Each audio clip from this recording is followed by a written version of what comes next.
اللہ بھی پوچھے گا, ہم بھی پوچھیں گے, آپ بھی پوچھیں گے, اور قومیں بھی پوچھ رہی ہیں آج جو ہو رہا ہے کہ اس ایک زندگی کے ساتھ کیا کیا آپ نے, کیا کیا ہے تم نے اس ایک زندگی کے ساتھ.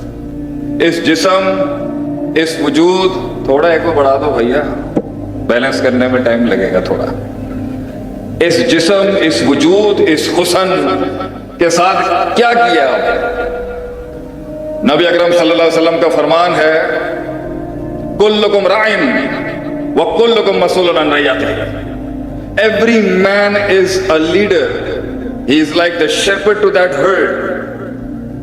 چرواہا, قیادت, ریاست, امامت ہر انسان کے حصے میں ہے, اور اس سے سوال کیا جائے گا کہ تو نے اپنی رعایا جو تجھے جتنی نصیب میں تجھے, وہ ترکہ جو تجھے نصیب میں ہوا, کسی کو 5 لوگوں کے اوپر اللہ نے سلطہ دیا اور کسی کو 5 کروڑ کے اوپر سلطہ دیا, کیا کیا تو نے ان کے ساتھ, اس جسم, اس وجود, اس جمعیت کے ساتھ کیا کیا آپ نے زندگی.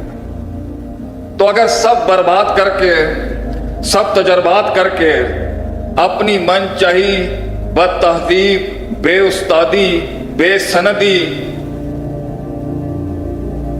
اور اپنی ایسی متکبر سے بھری ہوئی خودی کے ساتھ ہی زندگی گزارنی ہے, کوئی مسئلے کی بات نہیں ہے. آج نہیں تو کل بڑے بڑے سورما وقت کی تلوار کے نیچے آ جاتے ہیں میرے بھائی. بڑے بڑے چودھری ہیں جنہیں یہ حالات اور یہ دنیا اور یہ کائنات اپنے کڑوے ترین تجربات اور حالات کے پیروں تلے نیچے لے آتی ہے. بڑی بڑی بانگیں ہیں جنہیں اس دنیا کے سفر نے خاموش کرا دیا. بڑے بڑے مزاج تھے جو ٹھنڈے کرا دیے اس وقت کی اس لڑی نے جس کو ہم زندگی کہتے ہیں. تو آپ کے پاس جو ابھی 20 سے 30 سال کی پیڑھی بیٹھی ہے, یہ تو ہے بربادیوں کی عمر, تجربوں کی عمر, ہم بھی نہیں روکتے, لیکن کشتی کو 30 کے قریب کہیں پارک ہونا چاہیے. اسے اپنی وہ جنگ, اپنا وہ عشق, اپنی وہ محبت, اپنی وہ فیلڈ ملنی چاہیے. اور 20 سال کا سفر تم میں اور ہم میں صرف ایک فرق ہے, تم تیز ہو, تیزیاں ہیں, غضب کی تیزیاں آج ہمارے لوگوں. تمہارے پاس ہم سے زیادہ ٹیکنالوجی ہے, تمہارے پاس زیادہ وسائل ہیں ہمارے دور سے, لیکن پتر ایک گل یاد رکھیے, گیجٹس اور ٹیکنالوجی کے ساتھ جسموں کی سائنس نہیں بدل سکتی. اصول وہی ہیں غداری کے, اصول وہی ہیں بے وفائیوں کے, اصول وہی ہیں شجاعت اور بہادری کے, اصول وہی ہیں ترقی اور ارتقاء کے. یہ میڈیم بدلنے سے انسان نہیں بدل سکتا. تو اگر 20 سال کی بربادیوں کے بعد ہی سیکھنا ہے کچھ, اور 20 سال کی بربادیوں اور تجربات کے بعد ہی خاندان بنانے ہیں, سلطنتیں کھڑی کرنی ہیں, تو پھر ہمارے تجربے اور آگ سے جلے ہوئے اس سفروں کا یہ سفید باز جو بیٹھے ہیں یہاں پہ کیا فائدہ ہے, ان کا پھر معاشرے میں کیا فائدہ ہے. عمریں تو گزر گئی ان کی, وقت تو نکل گیا ان کے ہاتھ سے. اس لیے اسلام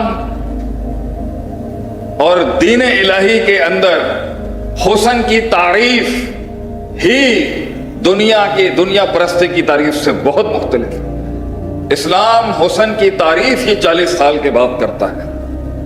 اسلام اس حسن کو ایکنالج ہی 40 سال کے بعد کرتا ہے. اس سے پیچھے کی عمر پہ تو کلام ہی بہت کم کیا ہے. اس لیے جو قومیں اپنے سفید بالوں کا لوٹا نہیں اٹھاتی, انہیں سوائے وقت کے ضیاع کے اور رسوائیوں کے کچھ نصیب نہیں ہوتا. کیونکہ آپ کچھ بھی کر لیں, جتنی گلاٹیاں مار لیں, کچھ کنڈیاں پتر نہیں کھول سکتا. تو جن کی شادیاں نہیں ہوئی وہ نہیں سمجھ سکتے سسرال کیا ہوتا ہے, اولادیں کیا ہوتی ہیں, مسائل کیا ہوتے ہیں. تو ادھر تو ایک جسم چلانا عذاب ہے. اتنے بڑے جمع غفیر کے اوپر غالب ہونے کے لیے سوچیں کیا کیا نہیں چاہیے ہوگا آپ کو. بڑا غور کیا میں نے اس حدیث کے اوپر. I have tried to ponder on this حدیث کے اللہ کے نبی صلی اللہ علیہ وسلم نے فرمایا کہ کوئی نبی نہیں بھیجا اللہ نے, کوئی اس روئے ارض پر لیڈر نہیں بھیجا انسانیت کا اللہ نے, الا راع الغنم, مگر وہ بھیڑ بکریوں کا ہی چرواہا تھا. بندہ کہ اونٹاں دا بھی چرواہا ہو سکتا سی, he could have been a shepherd of camels. مجھوں کا بھی چرواہا ہو سکتا تھی, گائے اور ان دوسرے جانوروں کا بھی چرواہا. بکریاں ہی کیوں, بھیڑ بکریاں کیوں؟ کیونکہ وہ اپنا بھلا سمجھ نہیں سکتی. بھیڑ چھوٹی ہوتی ہے, دور سے اپنا نقصان نہیں دیکھ سکتی,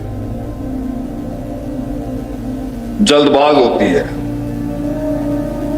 ایک نکلتی ہے پورا کنبر اس کے پیچھے تقلید کرتے نکل جاتا ہے, ایک کھوٹ میں جائے گی 50 اس کے پیچھے جا کے بڑھ جائیں گے, پھر وقت لگا کے کھاتی ہے. کبھی چرواہے کو بہت کردار دکھانا پڑتا ہے ایک بکری ایک بھیڑ کے ریوڑ کو سنبھالنے کے لیے. اسے بھیڑیا دکھتا ہے, بھیڑ بھیڑیا نہیں دیکھ سکتی. تو ادھر تو ایک اپنا جسم نہیں آدمی کنٹرول کر سکتا. آپ بات کرتے ہیں انقلاب کی, ایسے ٹیکے لگاتے ہیں آج لوگ انقلاب کے نام پہ. ادھر اپنا آپ نہیں, اپنے آپ کے خلاف اعلان جنگ کریں آپ کہ میں یہاں دیکھتا ہوں اپنے آپ کو, دس is where I C my self. تو یہ جنگ کا اعلان کر دے گا, اسٹریٹجک مینجمنٹ آپ کے اندر سے آپ کے خلاف ہو جائے گی. اور آپ کہتے ہیں میں لوگوں کے اوپر راج کروں گا, میں ان کی روحوں کے اوپر میرا سلطہ ہوگا, میرے حکم پر چلے گی قوم, میں محرکات پیدا کروں گا, میں تحریک پیدا کروں گا, میں ان کے احساس ہلا دوں گا. یہ بچوں کا کام نہیں ہے. اس لیے الفاظ تب تک تاثیر نہیں بن سکتے, فلسفہ تب تک احساس نہیں بن سکتا, نظریہ تب تک جسم نہیں بن سکتا جب تک وہ قربانیوں کی گھاٹی سے گزر کے, جل کے, کٹ کے, مر کے گزرا نہ ہو. اور بغیر استادوں کے اگر 40 پہ ہی پہنچ کے یہ گیان بانٹنا ہے لوگوں میں, تو پھر ہماری کاٹ کا کیا فائدہ؟